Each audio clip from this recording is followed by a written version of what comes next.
Thank you, Madam Deputy Speaker. In Basset Law, most people work hard all their lives, pay their dues and want to live comfortably. They keep themselves to themselves, whether this is in Worksop, Harworth, Retford or the villages. But what unites them in anger is the known benefit fraudster who lives down the street.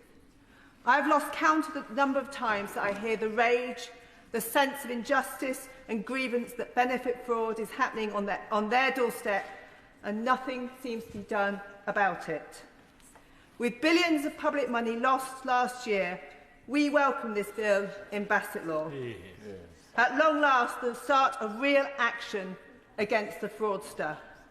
Those milking the system, be it the work shy or feeding the coffers of organised crime.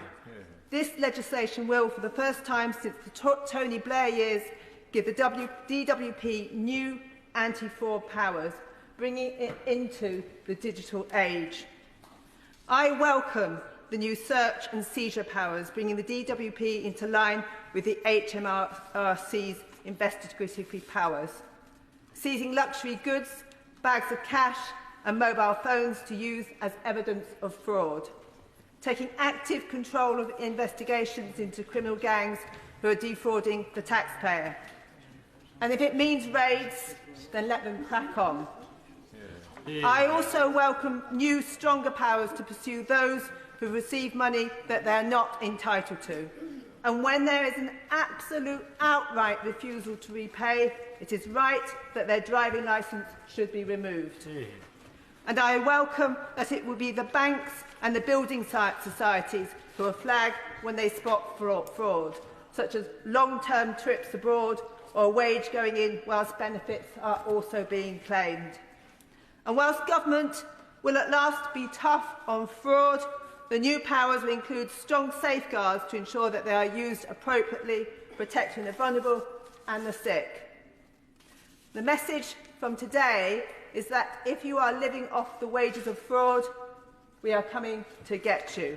Yeah. If you have nothing to hide, you have nothing to fear. Yeah. And this is why I back the additional measure in this bill that will pursue those who ripped us off during COVID, including the previous government's greedy friends who grabbed the PPE contracts and the fake company owners who took the business loans. We are not going to allow time limitations to act as a barrier. We want our money back, the thieves jailed, and anyone who lie in the pockets of their mates also feeling the long hand of the law. I cannot abide the thought of my constituents' hard-earned money funding the luxury lifestyles of the fraudsters. Labour is a party of working people, and this is our values being put into action. This bill is all about fraud. It's a start, not the end, of stamping out corruption, of insider dealing and the defrauding those who strive and save by working hard. This is the start of resetting broken Britain.